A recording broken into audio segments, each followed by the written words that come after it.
জুলাই বিপ্লবে যখন আন্দোলন করেছি তখন আমাদের দায়িত্ব এই দেশের মানুষকে ভালো রাখা। সকল দলের মতামতের ভিত্তিতে একটি সুন্দর বাংলাদেশ গড়বে এবং আমাদের মধ্যে প্রতিযোগিতা থাকবে, কোনো প্রতিহিংসা নয়। জনতার বাংলাদেশ পার্টি নেতৃবৃন্দের পক্ষ থেকে গতকাল জামাত ইসলামের যে ঐতিহাসিক মহাসমাবেশে আমির হঠাৎ অসুস্থ হওয়া যা জনতার বাংলাদেশ পার্টি উদ্বেগ প্রকাশ করেছে এবং ওনার জন্য দোয়া করছে।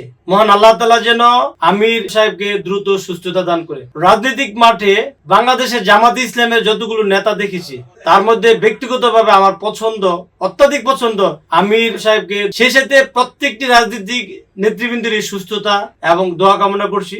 মহান আল্লাহ তাআলা সবাইকে সুস্থ রাখুক। বিশেষ করে রাজনীতিতে আমরা যে জিনিসটা প্রত্যাশা করি, লেভেল প্লেইং ফিল্ড তৈরি করা এবং রাজনৈতিক দলগুলা আমরা পারস্পরিক যে বিদ্বেষপূর্ণ হয়ে কাদা ছোড়াছুরি করে একজন আরেকজনকে কটাক্ষ করতে আমরা দ্বিধা করছি না, এই জিনিসটাকে আমরা প্রত্যাহার করি। জুলাই বিপ্লবে আন্দোলনে সকল রাজনীতিক দলগুলা যেভাবে আমরা ঐক্যবদ্ধ ছিলাম অবিচ্ছেদ্যভাবে, আমরা জনতার বাংলাদেশ পার্টি প্রত্যাশা করে আমরা দেশের উন্নয়নের সাথে আবার ঐক্যবদ্ধ এবং অবিচ্ছেদ্য থাকবো। রাজনীতিক ক্ষেত্রে আমাদের প্রতিযোগিতা থাকবে, মত বিরোধ থাকবে। রাষ্ট্রের ক্ষেত্রে, দেশের ক্ষেত্রে আমরা যেন কেউ প্রতিহিংসা পরায়ণ না হই।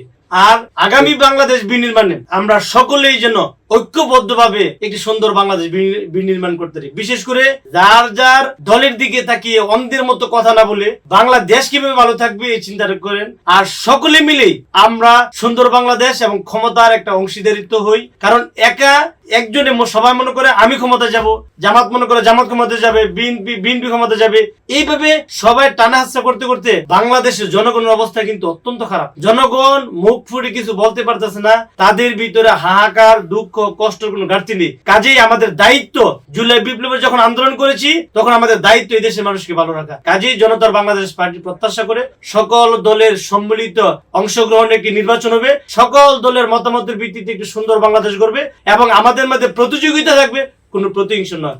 ধন্যবাদ সবাইকে, ভালো থাকবেন, সুস্থ থাকবেন। আসসালামু আলাইকুম ওয়া রাহমাতুল্লাহি ওয়া বারাকাতুহু।